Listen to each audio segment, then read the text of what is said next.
Hello friends, welcome to our channel ক্যারেট জডিতে তোমাদের সবাইকে জানাই স্বাগত। সবাই কেমন আছো? আশা করি সবাই ভালো আছো।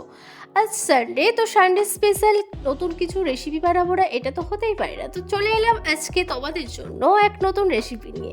হ্যাঁ, দেখেই বুঝতে পারছো এটা একটা মাছের রেসিপি। হোল ফিশ কারি বা গোটা মাছের কারি আজকে আমি বানাবো।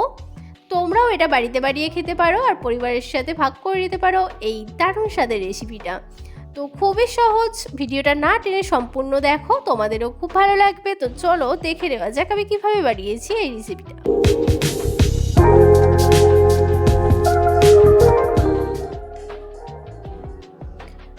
ফার্স্ট আমাদের নিতে হবে একটা গোটা মাছ। হ্যাঁ, মাছটা দেখে তোমরা বুঝতেই পারছো কতটা ছোট বা কতটা বড়। হ্যাঁ, এর ওয়েট হচ্ছে 400 গ্রাম।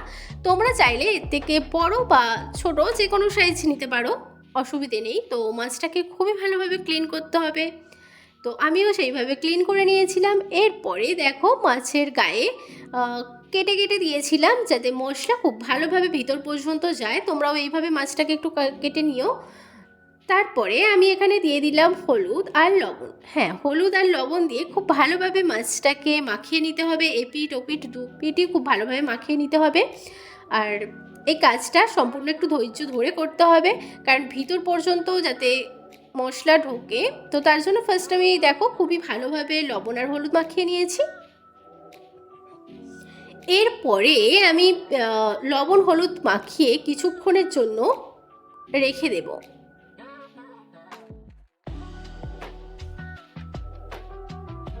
এরপরে আমি মাছটা বানানোর জন্য নিয়ে নিয়েছি 3টে পেঁয়াজ, নিয়েছি 2টো টমেটো, 3টে লঙ্কা, আর নিয়েছি 8-10টা রসুনের কোয়া নিয়ে নিয়েছি, আর নিয়েছি কিছুটা পরিমাণ আদা।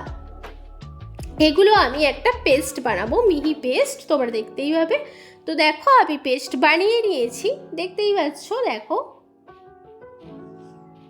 এই পেস্ট বানিয়ে নিলাম, এটা মাছের গ্রেভি হবে। তো মাছের গ্রেভিটা দারুণ হবে, তোমরা দেখতেই পাবে। তো দেখো এখানে চলে এলাম ওভেনের কাছে, এসে দিয়ে দিলাম বেশ কিছুটা পরিমাণে সাদা তেল। যেহেতু আমাদের গোটা মাছ আছে, সেটাকে খুব ভালোভাবে ভাজতে হবে, তার জন্য এই তেলটাই যথেষ্ট। তো দেখো দিয়ে দিলাম। এবার তেলটা গরম হওয়া পর্যন্ত আমাদেরকে ওয়েট করতে হবে।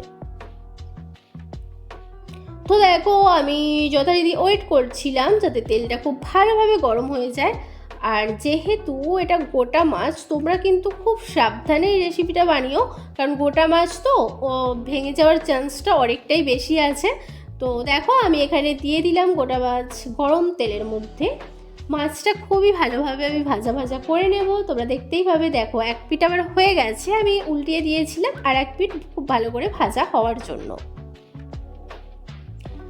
তো দেখো আমি কিন্তু আর বেশি তেল দেবো না, এই তেলেই সম্পূর্ণ রান্নাটা করব, তোমরা দেখতেই পাবে।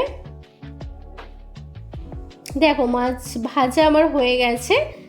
তো মাছটা আমি তুলে নিলাম একটা প্লেটে।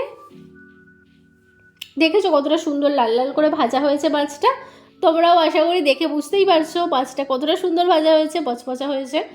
এরপরে আমি ওই তেলের মধ্যেই দিয়ে দেব কিছু শুকনো মশলা, গোটা মশলা। তো দেখো এখানে দিয়েছি আমি 2টো শুকনো লঙ্কা মাঝখান থেকে ফাটিয়ে নিয়েছি, জিরে, আর নিয়েছি 2টো লবঙ্গ, এলাচ, আর কিছুটা দারচিনি স্টিক। তো সমস্ত কিছু দিয়ে একটা স্মেল হওয়া পর্যন্ত ওয়েট করেছিলাম যাতে খুব সুন্দর একটা স্মেল বেরোয়। তো ভাজা ভাজা করে নিয়েছিলাম। এরপরে আমরা যে পেঁয়াজ আদা রসুনের একটা পেস্ট বানিয়েছিলাম, টমেটো ছিল, তো দেখো সেইটাকে একটুখানি খুব ভালোভাবে ভেজে নেবো।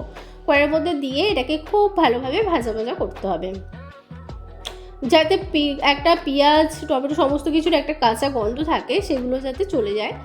আর হ্যাঁ শোনো, আমার চ্যানেলে যারা নতুন আসছো, তোমাদের যদি এই সহজ রান্নার উপকরণ ভালো লাগে তো চ্যানেলটাকে লাইক করে কমেন্ট করে জানিও তোমাদের বক্তব্য, আর তোমার ফ্রেন্ডদের সাথে শেয়ার করে দিও। আর হ্যাঁ, সাবস্ক্রাইব করতে কিন্তু ভুলো না, আর পাশে থাকা বেল আইকন অবশ্যই প্রেস করে দিও, যাতে আমরা কোনো ভিডিওর আপডেট দিলে সবার আগে সেটা তুমি পেয়ে যাও। তো তারপরে দেখো মশলাটাকে ভাজা ভাজা করে নিয়েছি, কিছুটা ঢাকা চাপা দিয়েও করেছিলাম। তো তোমরা এইভাবে মশলাটাকে আগে খুবই ভালোভাবে ভাজা ভাজা করে নিও, মানে এই আদা রসুন পেঁয়াজের যে পেস্ট ছিল, বুঝতেই পারছো সেটার কথাই বলছি। তো ওটাকে খুব ভালোভাবে ভাজা ভাজা করে নিও। তো এরপরে দেখো আমার তো খুব ভালো করে ওটা ভাজা হয়ে গেছে। এরপরে আমি আরও কিছু মশলা অ্যাড করছি, আবার হলুদ দিয়ে দিলাম তোমার কিছুটা, কারণ আগেও ম্যারিনেশন করার সময় হলুদটা দিয়েছি, তো সেই পরিমাণ বুঝে তোমাদের হলুদটা দিতে হবে। এরপর আমি দিয়ে দিলাম ধনে গুঁড়ো 1 চামচ, তারপরে দিয়েছিলাম কিছুটা লবণ, তারপরে দিয়েছিলাম আমি লঙ্কার গুঁড়ো কিছুটা। তো সমস্ত কিছু তোমরা দিয়ে দিও অল্প অল্প পরিমাণে। তো দেখো আবার যেরকম মাছ সেরকম অনুযায়ী আমি মশলা ব্যবহার করেছি, তোমরা চাইলে কম বেশি দিতেই পারো টেস্ট অনুযায়ী। আর হ্যাঁ, লবণটা কিন্তু নিজেদের টেস্ট অনুযায়ী দেখে নিও, সেইভাবে দিও, কারণ আমরা যখন ম্যারিনেশন করেছিলাম তখনও কিন্তু লবণ দিয়েছিলাম, লবণ হলুদ দিয়েই।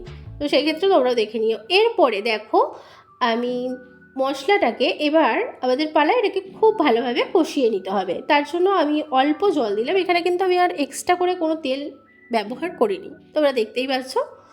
তো এরপরে যখন দেখবে এরকম গ্রেভিটা একটু একটু শুকিয়ে আসছে, তখন একটু জল ব্যবহার করবে, করে আরও কষাবে, কারণ কষাতে কষাতে খুবই সুন্দর একটা কালার চলে আসবে, তখন ভাববে যে হ্যাঁ এবার হয়েছে এটা গ্রেভিটা। তো আমিও তাই করছি, দেখো জল যথেষ্ট কম হয়ে গেছিলো আর শুকিয়ে গেছিলো, আমি আরও কিছুটা জল দিয়ে আমি কষিয়ে নিয়েছিলাম। এরপরে দেখো আমি একটু বেশ কিছুটা জল দিয়ে দিলাম, কারণ জলটা দিয়ে এবার গ্রেভিটা খুব ভালোভাবে তৈরি করতে হবে আমাদের, তো দেখেই নাও।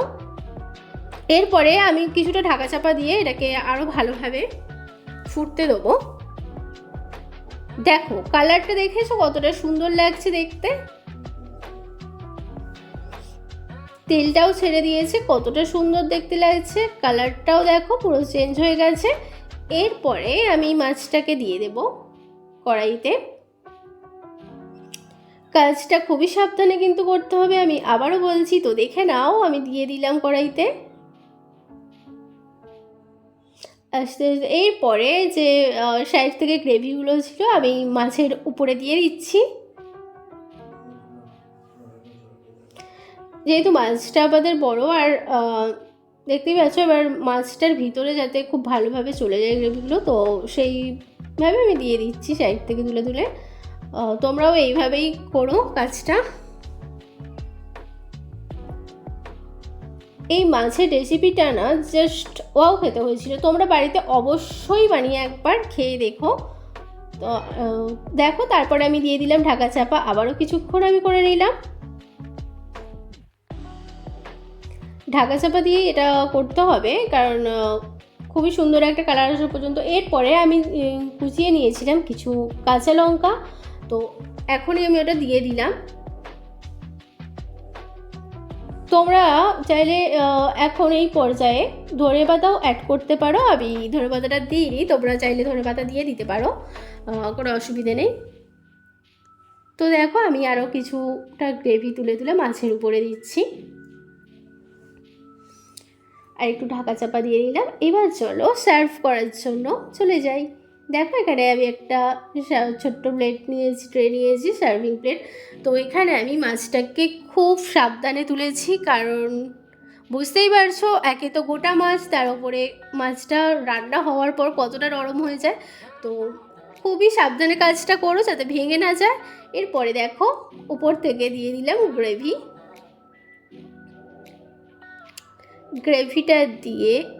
গ্রেভিটা জাস্ট অসাধারণ খেতে হয়েছিল। আর মাছটা তো বুঝতেই পারছো, মাছটা হচ্ছে পুকুর থেকে ধরার টাটকা মাছ, আর টাটকা মাছের স্বাদ তোমরা সবাই জানো কীরকম হয়, খুবই সুন্দর, খুবই টেস্টি হয়েছিল।